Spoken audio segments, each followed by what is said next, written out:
you personally had with having a PgMP certification? And the next Are question you is, talking about from the career perspective as to whether how it helped my career, or my thought process? Exactly, which perspective are you after, Srishit? both career perspective as well as thought process, as well as how Mhm, did your organization take in for mhm. you in career perspective, both ways, Okay. sometimes you feel that you have gone up in terms of, say, Hmm. roles and responsibility the organization has given you. But in many organizations, if you look, there is Hmm. something called role, and then there is something called grade. You may be given a higher role in the organization, but not really a higher grade, which is sometimes like Hmm. you're back in the square one. I know it is only some few months, and probably you are not crossed the uh, performance appraisal cycles and so on. But given that it is some few months, you would have a perspective to share with us if you feel that is right to share with us. Sometimes many people don't Mm-hmm. want to share that for this Yeah. So medical. yeah, let me give you a perspective. Okay, not that you should agree or disagree or anything of that sort. It's completely everyone's own perspective. Okay. See, when we talk about, at least in the Indian market, right? The Indian market is yet to evolve in that mindset from project versus program. Okay, the Indian market is not that evolved. Let's agree with that statement first. Now, in addition to that, right, when it comes on to project management, every organization is very, very different. Some organizations really value all the certifications, some organizations do not.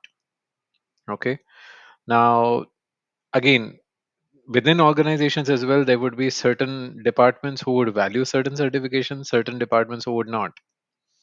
And within departments, certain managers, and especially your own line manager, may value certification versus some of them may not. So I'll just give you a simplistic example. Back when I started in the workforce in a corporate world, at that time I had already completed my Microsoft certifications. Okay, I was a Microsoft certified solutions developer. I used to be a software trainer as well. So I did my Microsoft certifications, but 9/11 happened, so there weren't many software jobs. So I had to then join the technical support center. And I used to kind of think that what's happening with me? I've done such difficult certification, and I'm sitting in taking technical calls over here. That too hardware, not even software. And I went and spoke to my manager over there and said that what am I doing here, this and that. And my manager said, okay, how many exams have you given? MCSD in those days used to be 4 papers. My manager there, then I won't name him now, okay, but someone whom I very dearly respect. He asked me to come over, citing that I was saying that this is my concern. And he said that, how many papers you give? I said four. I'm very proudly that I gave him 4 papers. And then he opens his diary. His diary was a leather diary, which had card slots in there. So I don't know how Microsoft gives the recognitions today, but back in the day, for every paper that you complete in Microsoft certification, you used to get a card of actual plastic card used to be there. So obviously, I had 4 cards. Okay, he opens up his diary and he shows me 11 cards in there. Okay, and he just told me, just keep on going. Don't worry about what the world is doing around you. Okay, and I really cherish those words. Now, today's reality is something very, very different, right? Not every organization is bent on certifications. I've seen managers who have told me that they don't value certification, but when they have to go and recruit someone outside, certification is a key filter that they apply to recruit. So, long story short, okay, with the current market situations, I'm yet to see any kind of a career trajectory benefit coming into my career. Okay, I'm not saying that that's the same that everyone else would also experience. Okay, it's just that the market is so bad. Now we understand, right? It's a carnage in the market. However, on the thought process side of it, on how I build up my thought process and how am I operating, I've seen my maturity improving. I'm not saying that my maturity has completely improved. Sorry, guys. It's a continuous learning environment, right? So my maturity is improving. Okay. So thinking that a particular certification is going to open up doors for you, that's going to be a lot of luck factor, being at the right place at the right time, whether your organization really values it or not. There are so many things that kind of play a part in there. Okay. So don't think that you're doing a certification for an organization. Don't think that by doing a certification suddenly doors are going to open up for you. I know sometimes it's very disappointment, believe me. Believe me. I'm kind of sometimes kind of thinking about that as well. But think about, why are you doing a certification? You're doing certification so that you can improve yourself. And one of the directors whom I used to work with back in the day at Dell, I had fantastic members there. So back in the day at Dell, and he used to tell me that whatever you learn, it's never gonna go waste. Sooner or later, you will use it. Okay. So sorry, Shishaj, I don't have a clear answer. Normally, I would have, but this is more on the career perspective, and there are so many things that are moving pieces in there. So hence, it's going to be extremely difficult to say that this is the silver bullet. Okay. You take this, you shoot the silver bullet, and bang, you're on target. You're suddenly a big shot somewhere. Okay. So even when I completed my PgMP, there was a lot of recognition that I got on LinkedIn and so on, and I got my hopes up. But yeah, and it's okay, it's fine. Let's keep learning, and ultimately let's leave it with God, right? All that we can do is we can put in the efforts. Okay. And with those efforts, yeah, let's let God decide when the God has to give us the results. Okay. Sorry, I'm I'm Yeah, I don't want to thank you. sugarcoat things, guys. I've never been that sugarcoating guy. I'm telling you as a fact. Asking me directly any benefit, as of today, I don't know. If I wake up tomorrow morning, something happens, I'll let you guys know. but but yeah, again, right? Take it how you see it, and not that my experience or someone else's experience is going to be the same across. Okay. Yeah, thank you, Aman. Thank you very much. Mm. Welcome. Okay. I think we've got quite a few guys now. I hope my screen's visible to all. I think screen is okay, right? Yeah, Everyone can see it. yeah. Perfect. Okay, so last we completed about 76 questions so far in this exercise. Now, these 76 questions were from our question series. Okay. Prior to this, when we went through the concept series, we had every concept series also we had a lot of questions over there. So for members who may not have seen those series, please just go ahead and have a look into it. Okay. If you have had a look into it and you have some questions, yes, we will also kind of go through that. Okay. But one of the key reasons for me to kind of set up this series is primarily so that everyone can at least have some kind of a understanding conversation around what kind of PGMP questions can be out there. Okay. Because a lot of the material that's been available, it's really very limited, and all the limited, it's very confusing. Okay. It rather sets you in a, my experience was that it set me in a wrong direction rather than making it simple for me. Okay, so let's kickstart with today's session with question number 77. It's on your screen. Please start, guys.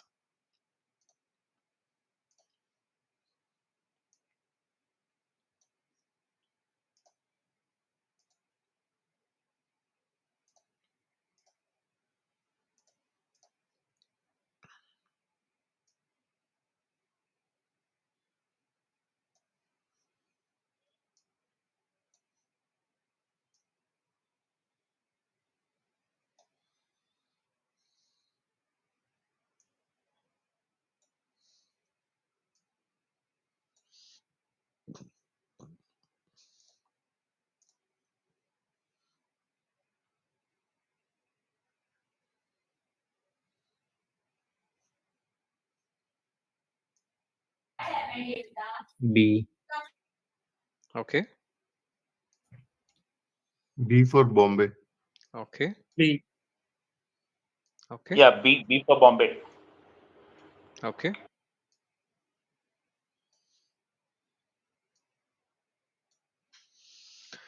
So, simple thing over here, right? A lot of times you're going to have programs wherein you're going to have partnership with the government as well. Okay. Partnership or some kind of a sponsorship from the government, wherein the government will be a key stakeholder. Okay. And what has happened over here is there has been an audit, okay, from the government officer. Okay. And obviously, all the projects are following the organization's PMO standards. Okay. However, the challenge is around how they are reporting the progress. Okay. Some of them are using their own methodology, and that's where it's kind of creating a bit of a gap, right? Okay. And it's quite important, especially when it comes down to the different projects. Why do we have projects under a program? Because they are interrelated. Okay. And integration of those projects is going to give us better benefits, okay, than running them individually. Okay.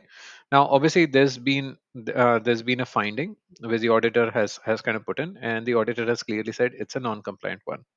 Okay. Now first of all, right, contesting the finding. Okay.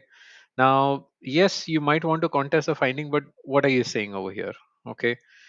That the standard for program management allows component projects to use methodologies appropriate for the specific deliverables. This is absolutely wrong. Okay. Rather, the standard mentions that you need to establish common set of methodologies so that everyone is reporting the same thing. So in the outset itself, okay, while you can contest, the rationale behind the contest is absolutely wrong. So hence A goes out of the window.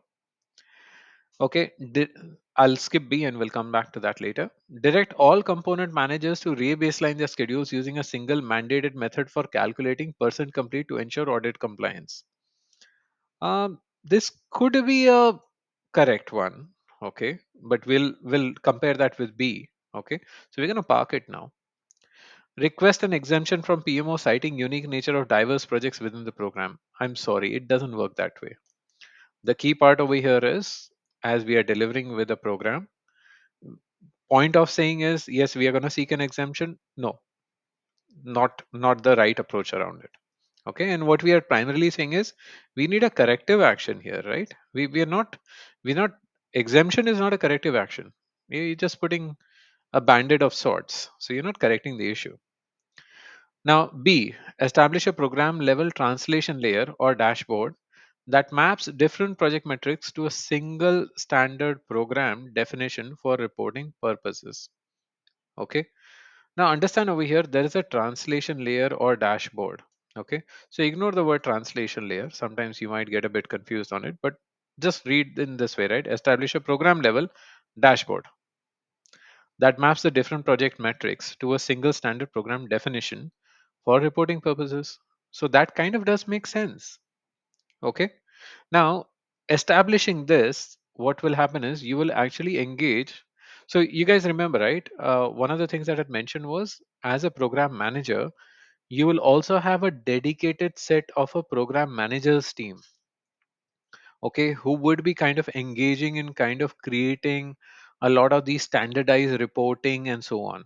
Okay, while yes, they would be helping the program manager in doing that, but there still needs to be established standard across all the projects, because we cannot have a project reporting a progress of 40% at a project level, but then when you are looking at a program level, you are reporting it as 30%. So you can't have discrepancies in here. Okay, so with that, yes, let's kind of bring up the correct answer. Okay, and the correct answer is B. Okay, so good guys.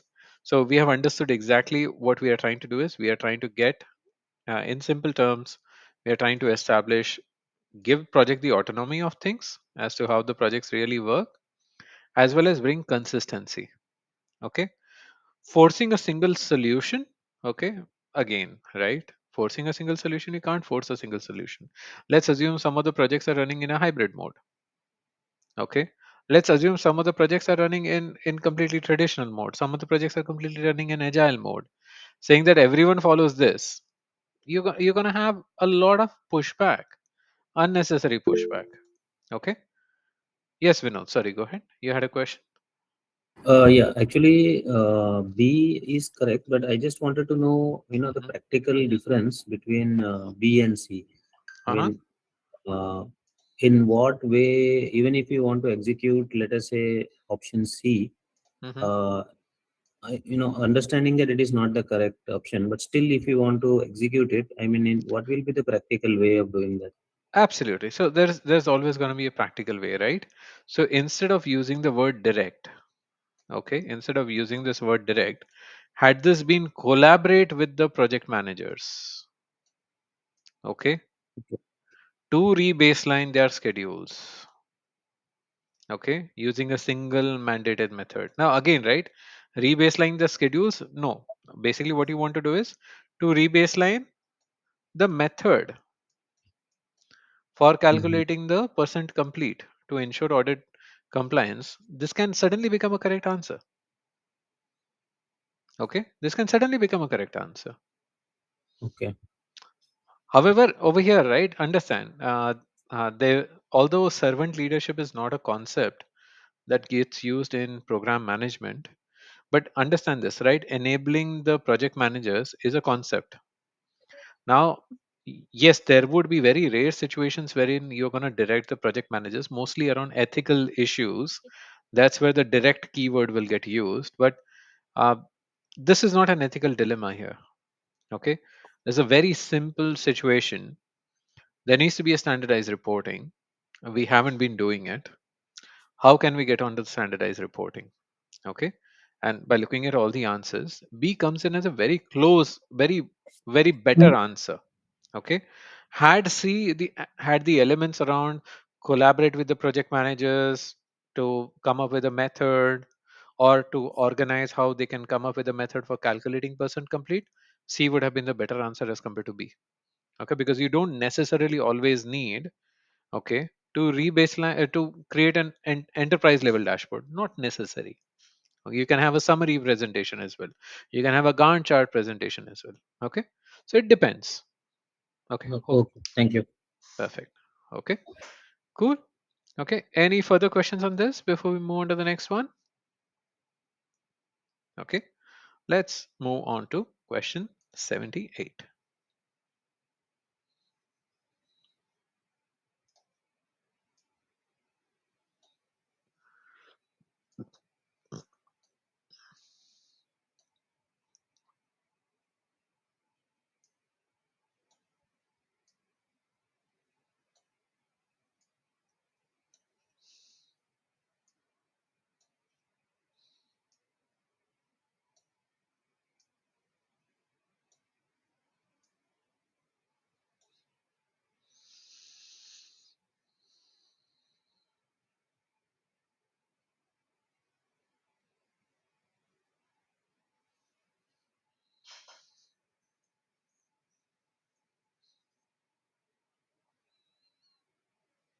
This is a very simple answer. Okay, it's way simpler than anything that we had seen before. B. B for boy. Hmm. B. Sorry, say that again. B for boy.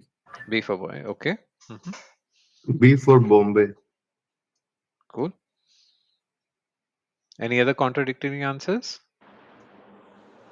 D for donkey. D for donkey. Okay.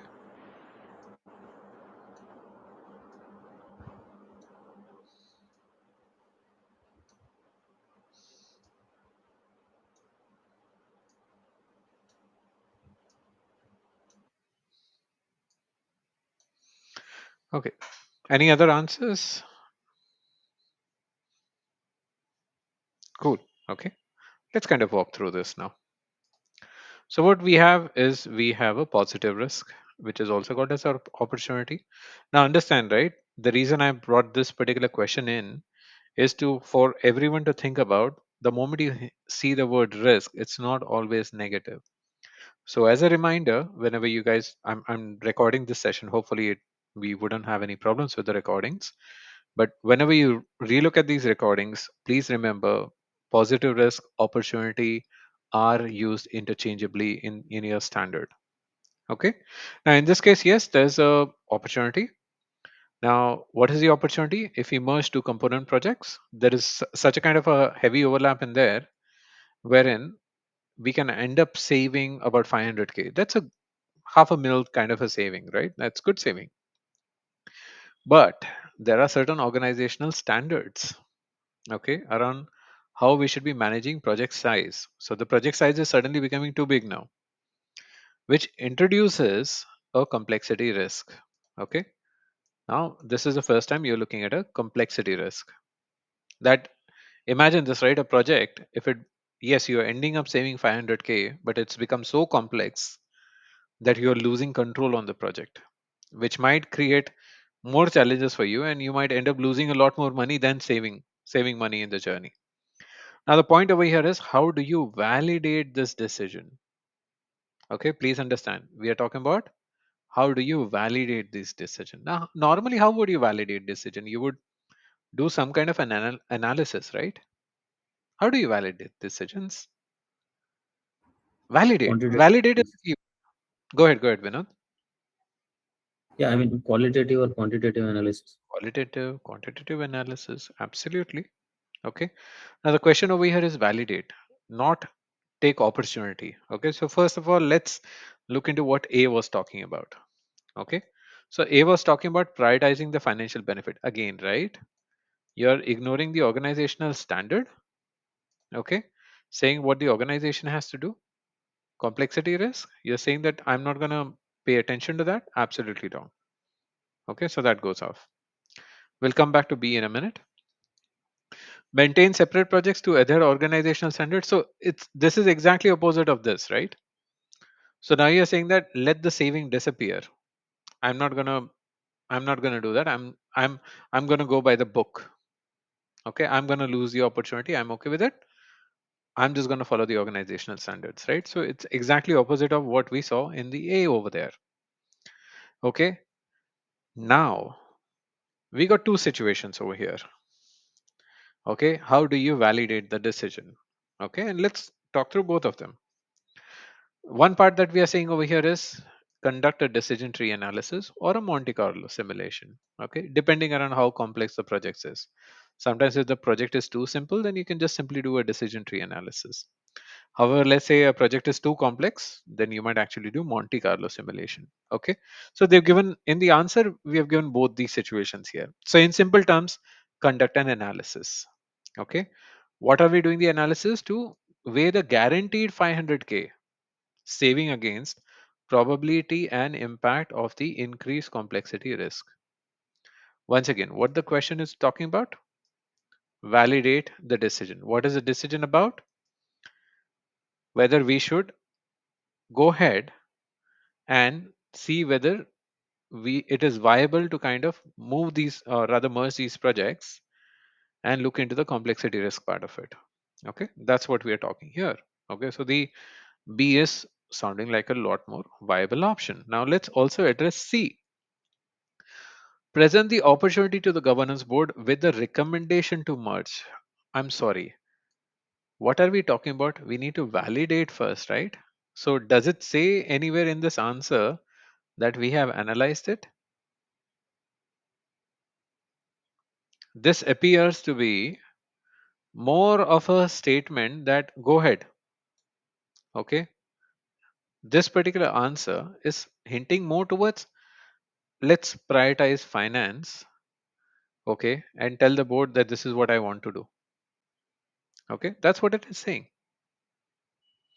Now, what do you think? Do you still believe that D is the correct answer? Is D still the No, correct answer? Mhm. no, D is not an answer. I think B is the answer. Perfect. And that is where we are. Okay. Now, guys, I'm trying to slow down the pace so that you can understand the concepts. Okay. Because it's very important that when you're reading these through, don't immediately jump into the answers point of it. Right. Okay. Yes. In the past. Okay. So let's say, right, had this, sorry, yeah, 78. Oh, my bad. 78. So, had this answer being what is your next step? Okay, instead of how do you validate, it says what is your next step. Would your answer change? So, we are still removing A, we are still removing C.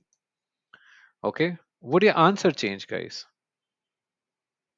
No, we have to do the analysis first before we recommend to the board. Perfect. Okay.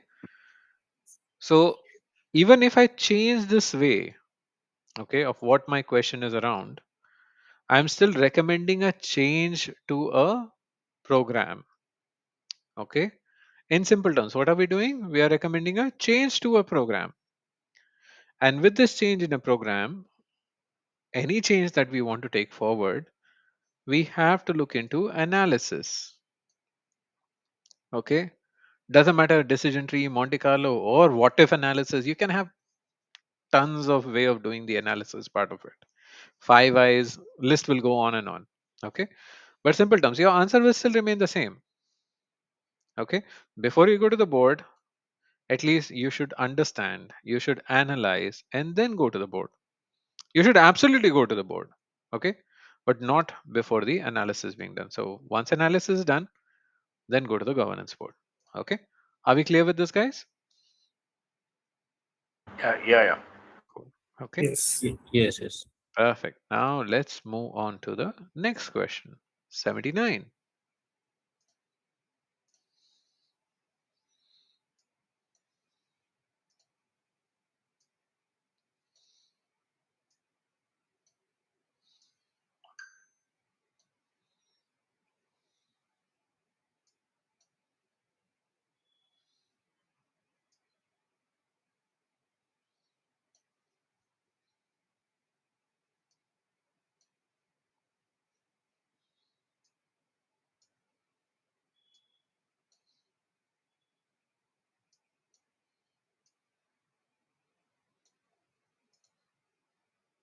Ah,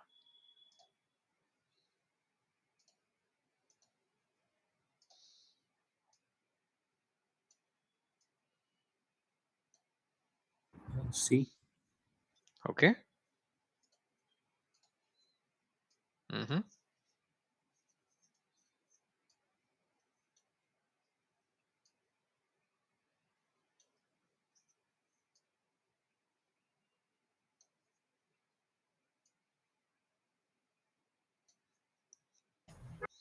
B for Bombay. Hmm. Hmm. Now this is going to be one of those trickery ones. Okay, this is going to be one of those trickery ones.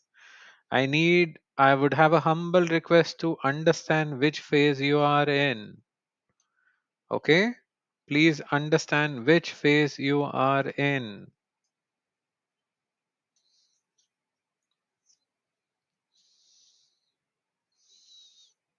Think carefully, guys. I'm okay to spend 10 minutes on this. Okay, let us have a healthy conversation.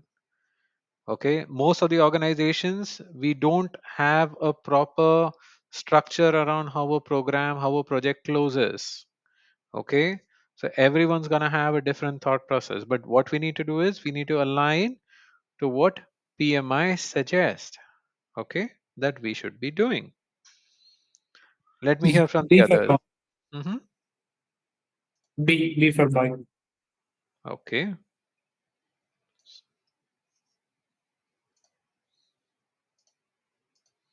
Any other answers? C. C for Charlie. Okay.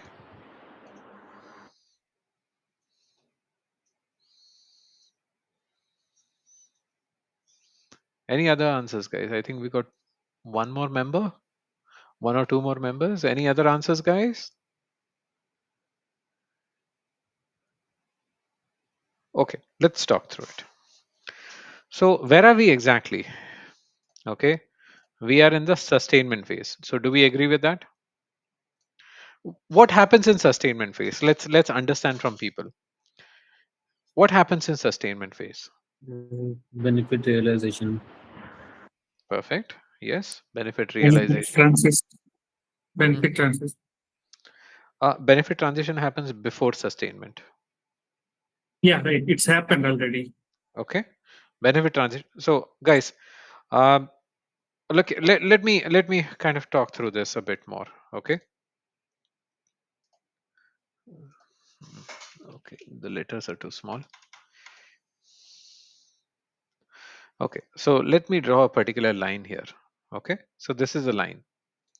This is your project start. Sorry, this is your project start, and this is your project end.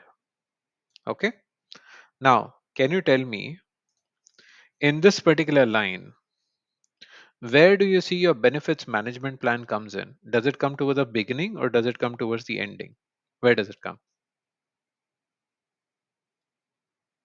At the start during planning. Perfect. Okay. Big Mm-hmm. Go ahead. Go ahead. Someone else was saying it. Mm-hmm.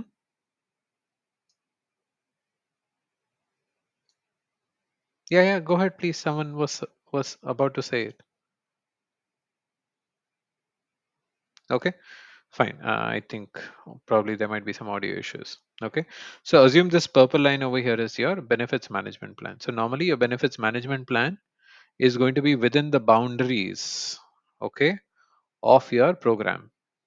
Okay. And probably before your closure. Okay. Now where your program closure comes in. So before your program closure, okay, assume this is your program closure. Okay. So at this particular juncture, okay, you mostly are done with your benefits. Okay. So now, so benefits management plan and a benefits realization plan, sometimes the standard is using it both interchangeably. Okay. So my suggestion over here is simplify your world. Benefits management, benefits realization. For now, go with the assumption it's one and the same. Okay. Simple as that. Okay. Now, what happens next? After you have delivered the benefit, what would you do next? So let's assume you have delivered the benefit over here. Okay. Let's kind of bring that in. You have delivered the benefit over here. What would you do next? What would you do next? After the benefits delivery, what would you do? handover. Transition. Transition, absolutely right. Okay. Sometimes, okay, certain benefits will be transitioned while your program is still running. Okay. You will be transitioning while your program is still running. Okay.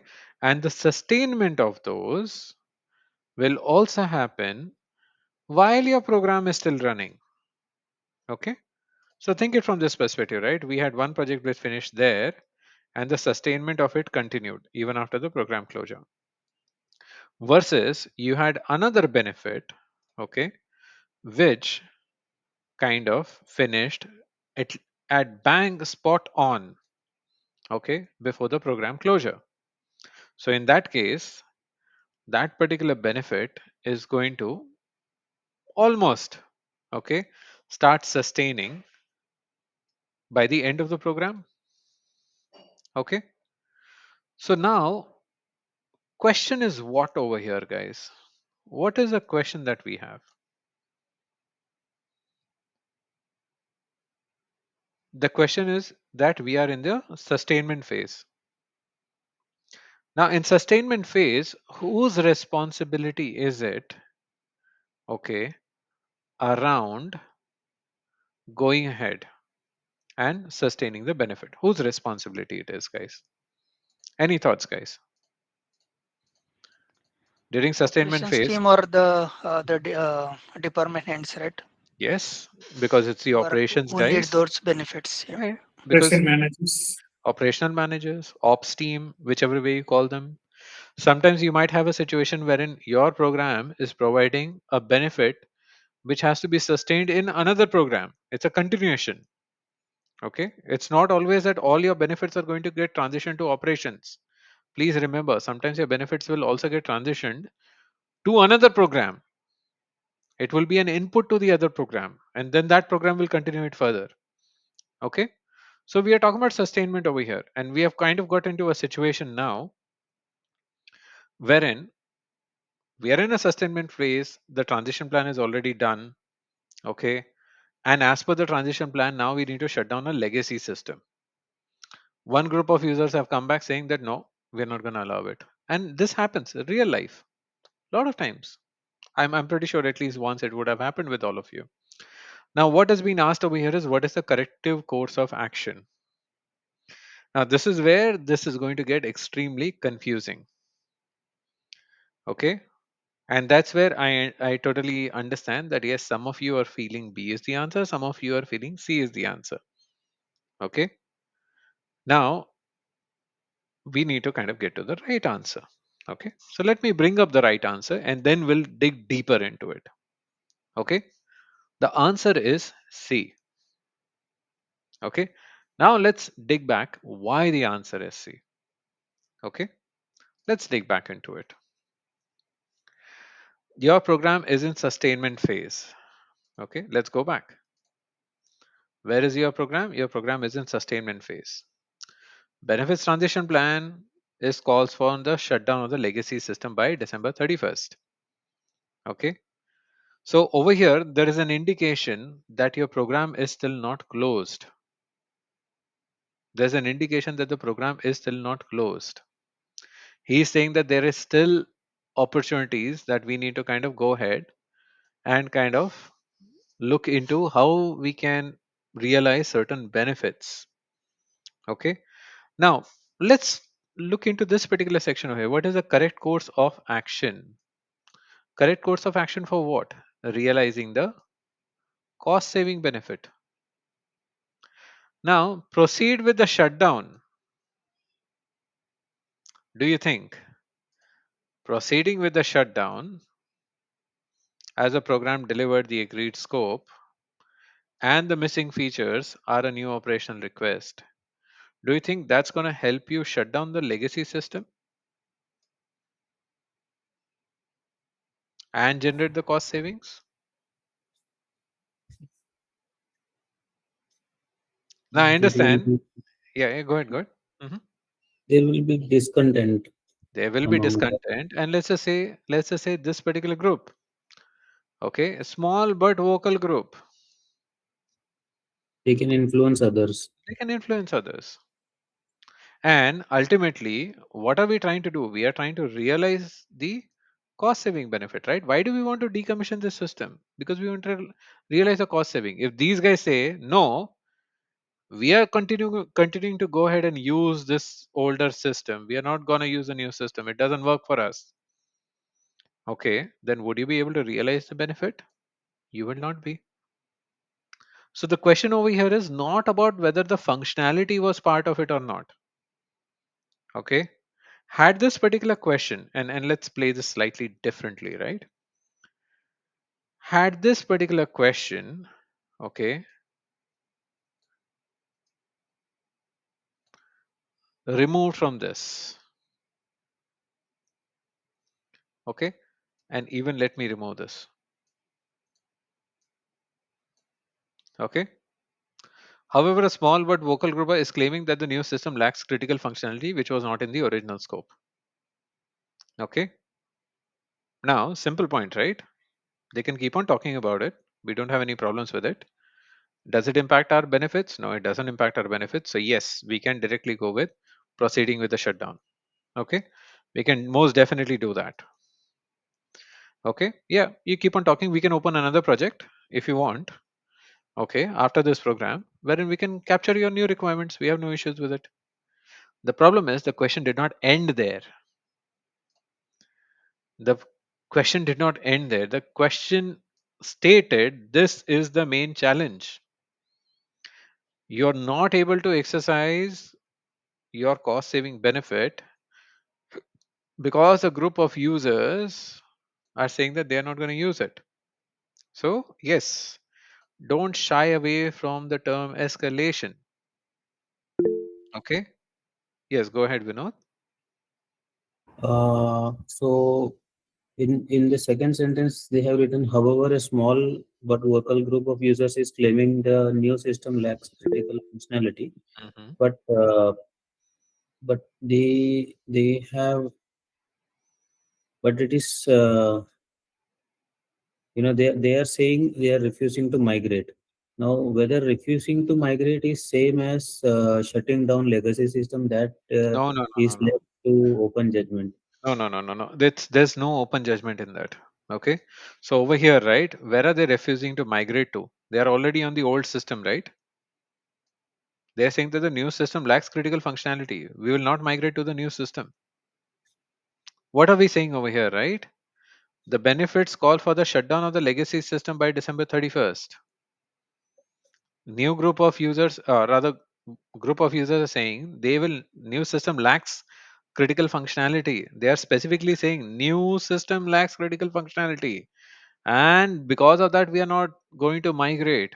There is no ambiguity in this particular sentence here.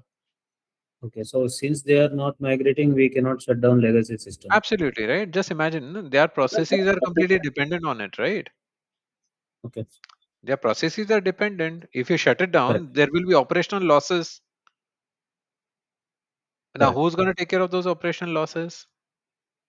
Okay, So it I'll is give a still situation. I'll give you a situation over here, right?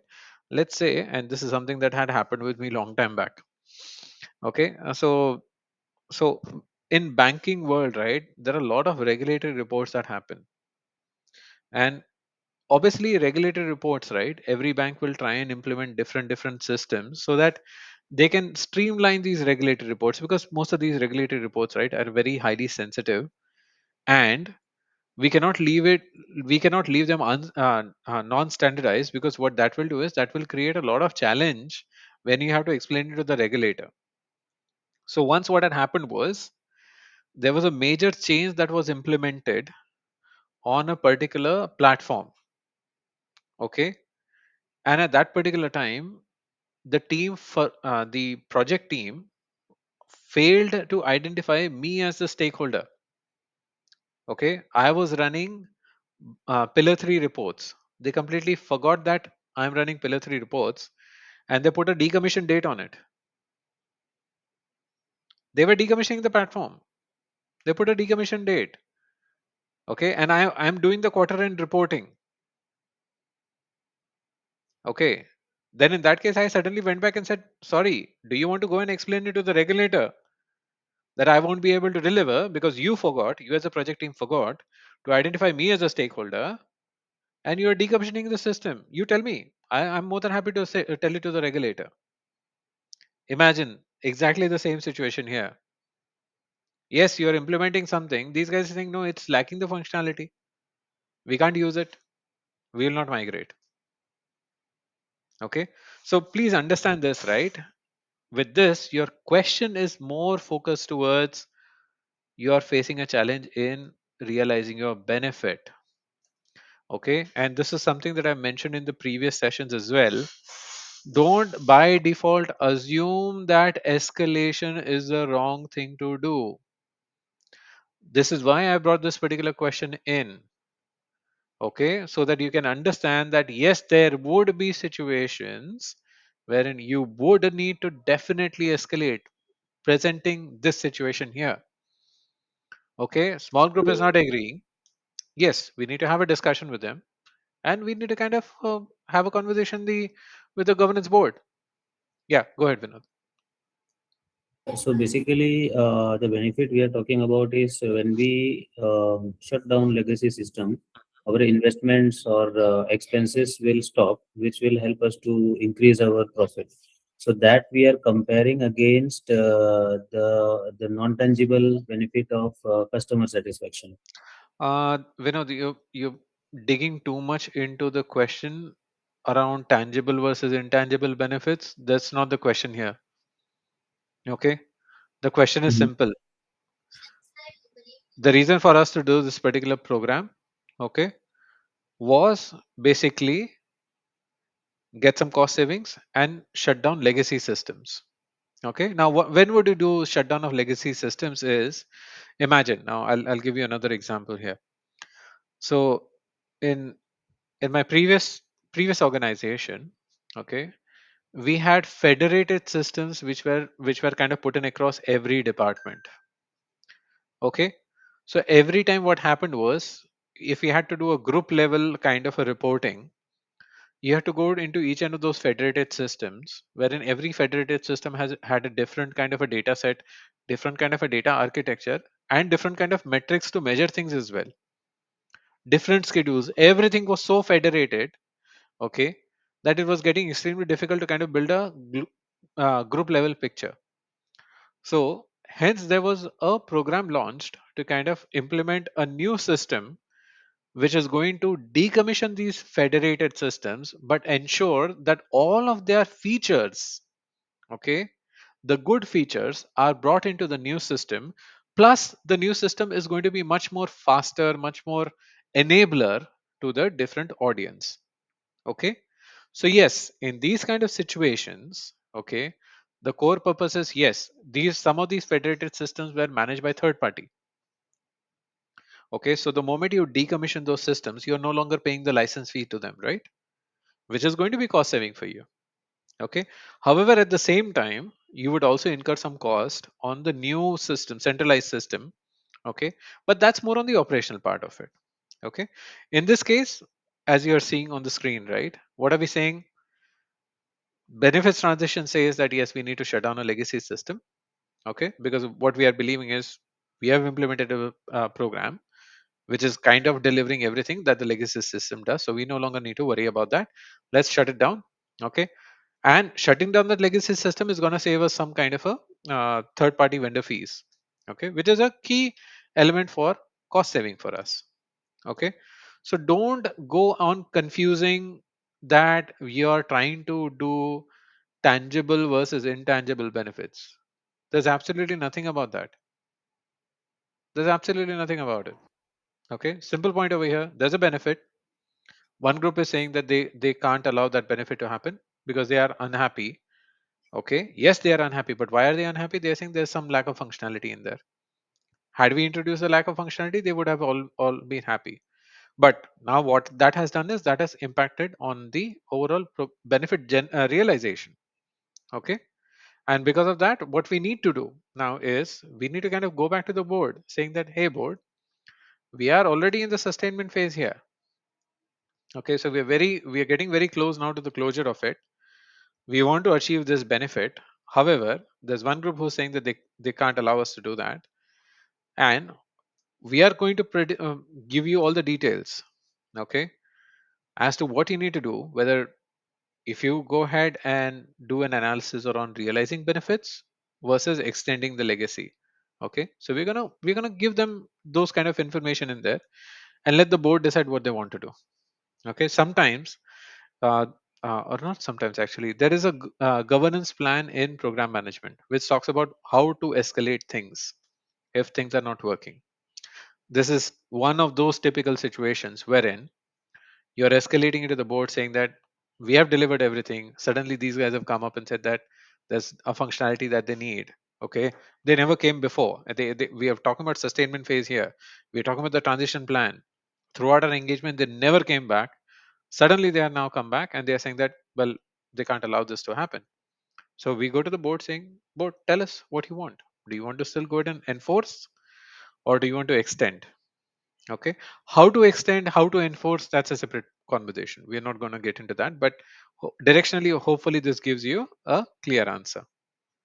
Okay, this is going to be a tough one, guys. This is going to be a tough one. Okay, any other questions on this, guys? Any other thoughts? Actually, when we those who come from previous level from PM work, normally there is a thinking around PM work that as a project manager, I'm not talking about program manager, as a PM, escalation is the worst resort that you can get into. Mhm. From that point of view, uh, which is of which is course, many why of us are uh, making a natural progression from PMP to PGMP. yes. So I would like to have your thoughts on this. Yeah, see, the natural progression over here is very simple, right? Okay, natural progression is as simple as, okay, have you done anything wrong? Okay, have you done anything wrong? No. Okay, had this been in scope, these guys wouldn't have any problems. Suddenly they are coming in the sustainment phase and saying that, sorry, we are not going to let you shut down. Okay, So you're not done anything wrong. You have done whatever was the benefit was supposed to receive and everything. Suddenly these guys come back and say, no, we can't allow you to do that. Okay. Now you've done everything. You've spoken to them. You convinced them and everything. You're left with no other options. You're left with absolutely no other options. You will have to escalate. Okay. So even see the problem that has happened is the style of questions that you're getting in PMP, those are giving you an impression that project managers should never escalate. Okay. That's a wrong understanding that people have started to build up. Okay. Okay. So even in program management, right? Even in program management, you have seen this, and I've taken a couple of escalation questions in the earlier sessions as well. I have advocated if you have done everything that you could, okay, and you are stuck now, you will have to escalate. Okay, this is a classical example of that here. Now, the reason I brought the sustainment phase in here, because obviously, right, sustainment has its own level of complexities to it. Okay, so yes, this is how you're going to kind of take this forward. Okay, cool. Any other questions on this, guys?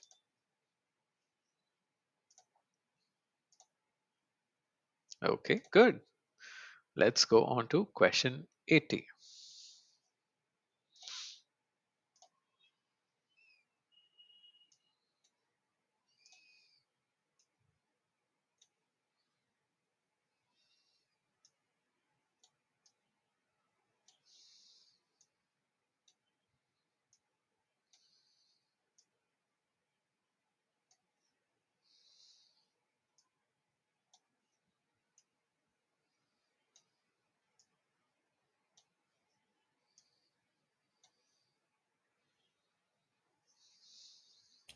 C for cat. Okay,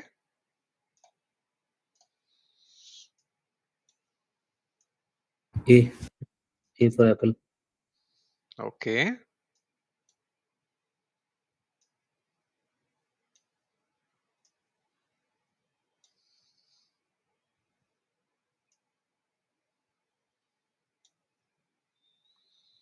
Any other answers, guys? Again, this could be easy, this could be difficult depending around how you're looking at the question.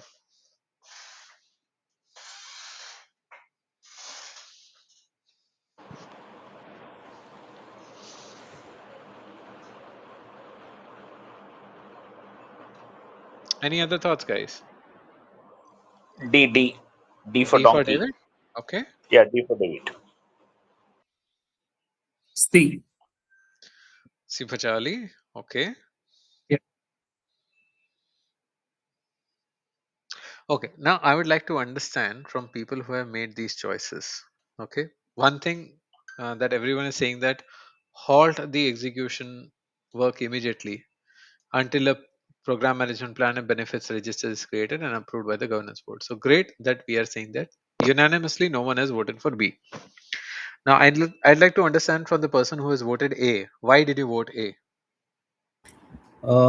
Because of two reasons. First, stakeholders are urging the new manager to just fix the delivery issue. So naturally, they would like to see quick results as soon as possible.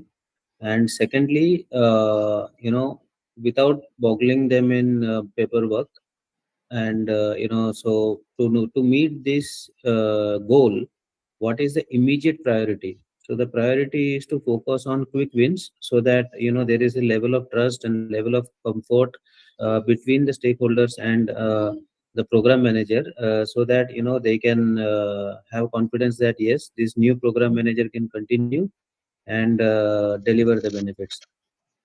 Okay, so there's one thing that happens in project management, and mostly in offices in within the Asia region, wherein people say that it has worked for the previous project manager, so it will work for me also. It has worked for the previous program manager, so I'll also do it in the same way. Okay, isn't that what we are trying to say over here? Okay, previous program manager didn't do it, let me also not do it. Why ruffle feathers? Yeah, I mean, basically attack the low hanging fruits, so that there is a level of trust, because this new Uh-huh. program manager is completely new in front of the stakeholders, so he has to build some credibility. Hmm. So what happens tomorrow? Let's just say if something goes bad. Okay, let's just talk about it in a slightly different way, right? So we say one point over here, there is no defined benefits register. Let's say tomorrow we have cost pressures in the organization, we keep on happening, right? Cost pressures are happening and suddenly the budget has been cut, okay, for this particular program. How are you going to understand A is how much budget you have utilized, because it's kind of sitting in different spreadsheets, right? You need to make immediate decisions now. And with a cut in budget, how are you going to understand which benefits are going to get impacted? Do you believe Uh, having excellent relationships will help you survive this situation? so in the solution, the option A, it is written to focus on quick wins, but it is also written that we need to attempt to implement formal governance structures as we move forward progressively.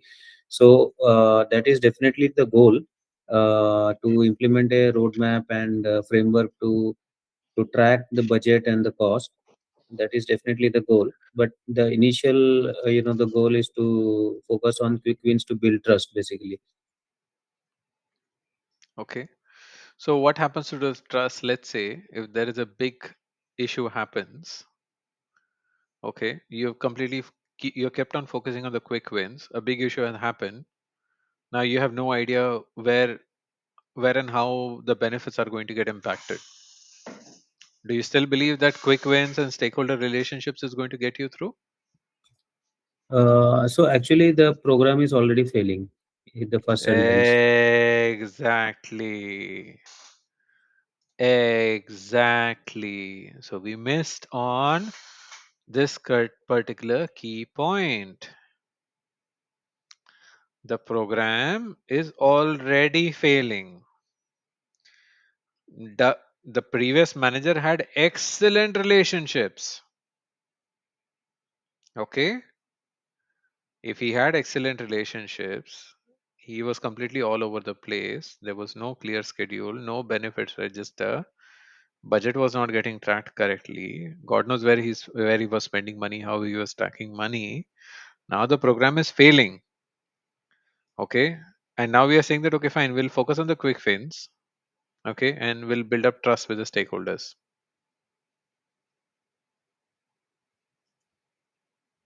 Challenging, right? Let's park it. Let's come to C. Okay. Who was talking about C? Can anyone explain to me why did you choose C? Anyone? Who chose C? I chose C. Hmm. Why did you choose C? So, Why did you I choose? Hmm. I chose because this will help introduce minimum requirement for control Okay. at least, and also build stakeholder trust.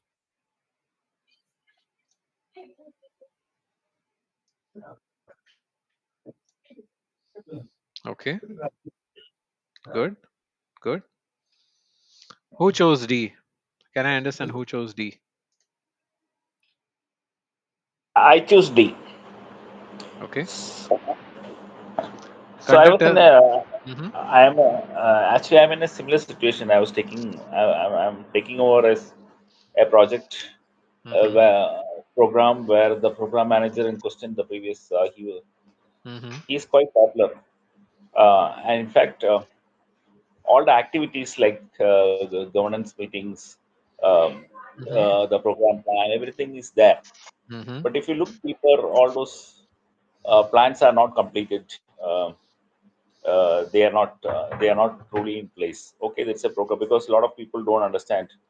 There are much more activities than what is there in that program plan. That is not there, and it is in MPP. So people don't do not have an MPP with them. Uh, Hmm. so it is never opened or never understood. But this program manager in question is very popular because Hmm.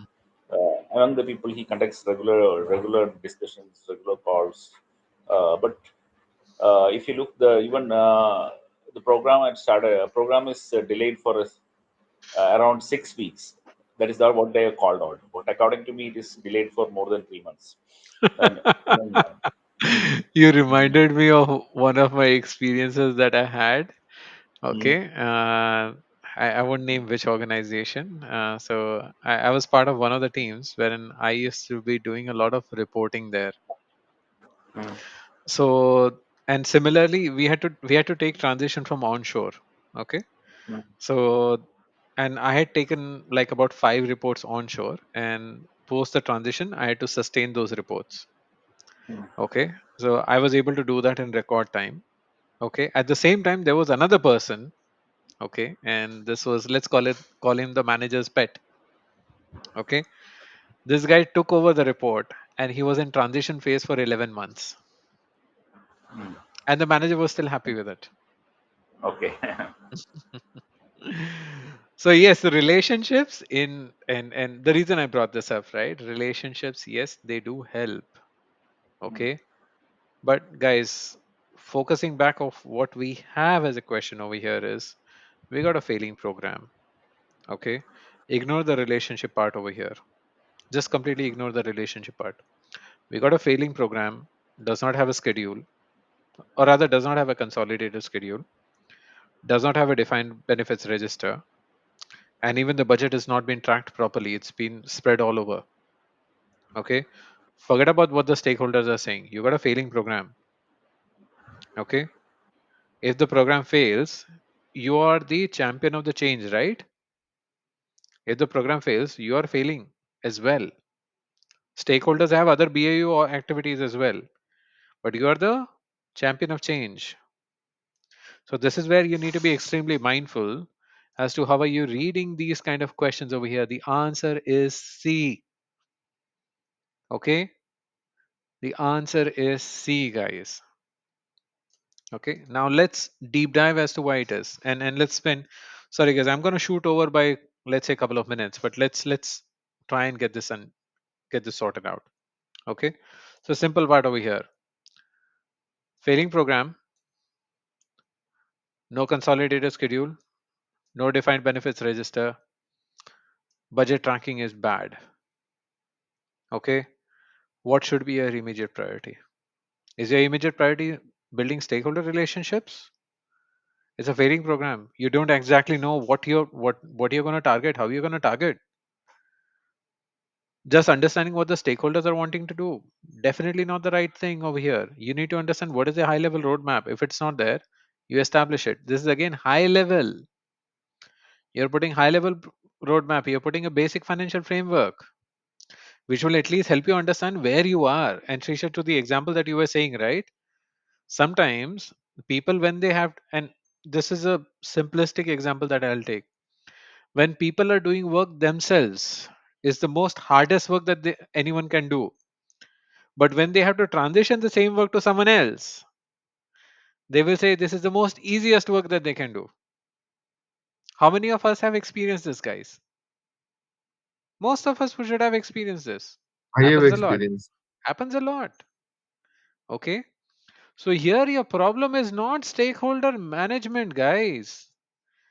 Doesn't matter what the stakeholders are saying. Absolutely doesn't matter. Leave it outside. What's happening? Failing program. Why? No schedule, no clear defines benefits, and budget has been tracked everywhere. So what are you going to do? You're going to address what? If you bring in a higher level roadmap, it will help you understand the schedule. Even a high level roadmap has benefits, certain high level benefits, right? Remember, what does your roadmap going to give you? It is going to tell you which key milestones are there. And what are those milestones? Milestones are also going to be benefits. Some benefits you will be able to identify there. Okay. And then budget, right? So you're putting in a framework for it, a basic level. Let's just kind of get that in. Why do we want to get that in? So we have some kind of a baseline for it. Okay. Yes, we would want to do detailed planning. Okay. We can do that. We can do that later. We can do that progressively. No issues at all. So when you look into the problem statement, the statement is not around stakeholder engagement. Yes, you might think that yes, there is a stakeholder expectation over here, But forget about it, right? If the program succeeds, or rather, if the program continues, then you will keep on satisfying stakeholder requirements, right? Here, the program is failing itself. You are taking over a failing program. Okay, these things are not there, so you need to have some kind of a baseline, right? To set up a baseline, you will at least begin with a high level roadmap and some financial framework. Why financial framework? Because they said, right, budget needs to be tracked. Okay, and sometimes your benefits will also kind of give some kind of a financial benefit, so that will also be there. Okay, so even that, those things have to be kind of countered in, so you will have that kind of a relationship. That is why C is the correct answer. Are we clear on this, guys? Yeah. Yes. Okay, Yep. the intent of this particular question was to get you to focus around what is the key challenge. And guys, please be mindful, these are the kind of complexities that you would face when you are reading certain exam questions. Not every exam question is going to be like a lollipop. Not everything is going to be that easy. Sometimes you're going to have things like these. Okay, clear with this? Awesome. Okay, so I think we kind of clocked in our time. Sorry, guys, I ran over. Okay, but are there any other questions? I'll stop sharing my screen. Okay, but are there any other questions that anyone else has? Happy to kind of take them up Yeah. now. I have one question for us. Uh huh. Yeah. The previous question, which you mentioned, I chose C.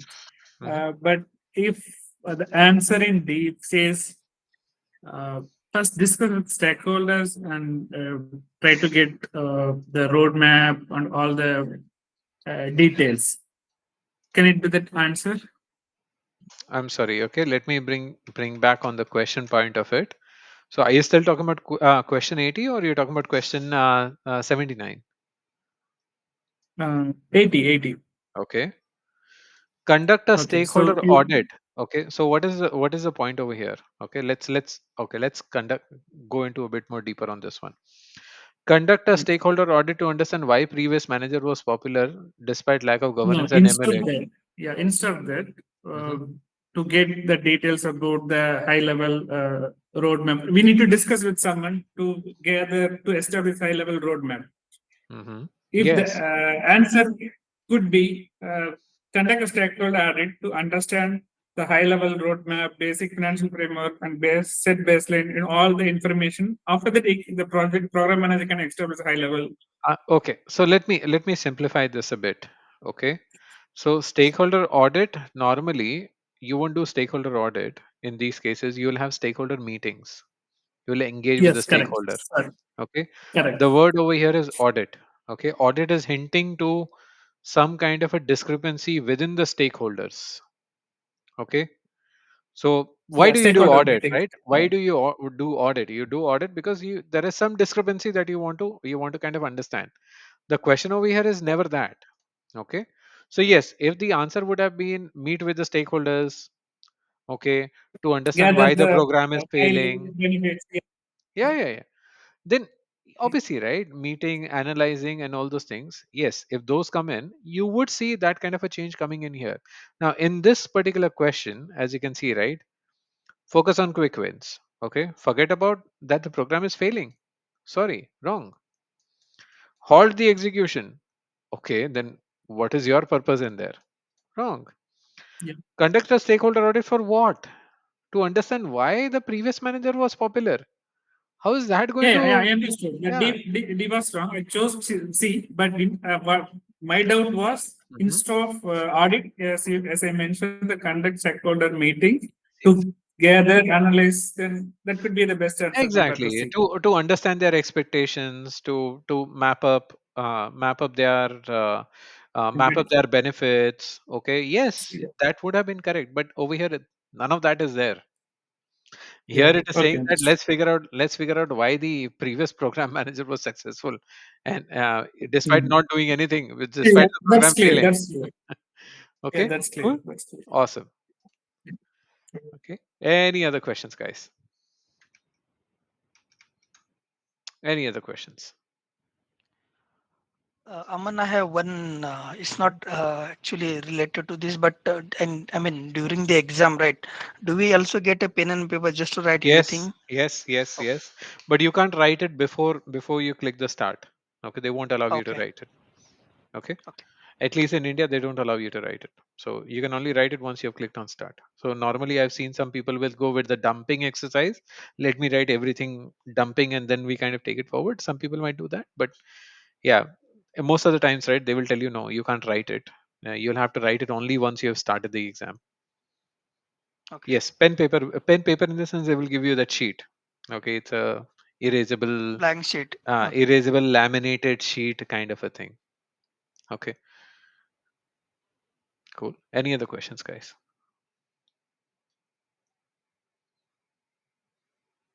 Okay, then if there are no further questions, I'll call it a wrap. Okay, Satish, you wanted to have a chat with me. Would you like to stay back, or you Yeah. kind of run out of Yes. time? Okay, cool. Yeah. Yeah. Okay, Yeah. I can start. perfect. Okay, others feel free to drop off. Okay, have a wonderful evening, and we'll try and catch up next week. Okay, thank you Thank you, Aman. guys. Bye bye. Bye. Thank you. Bye.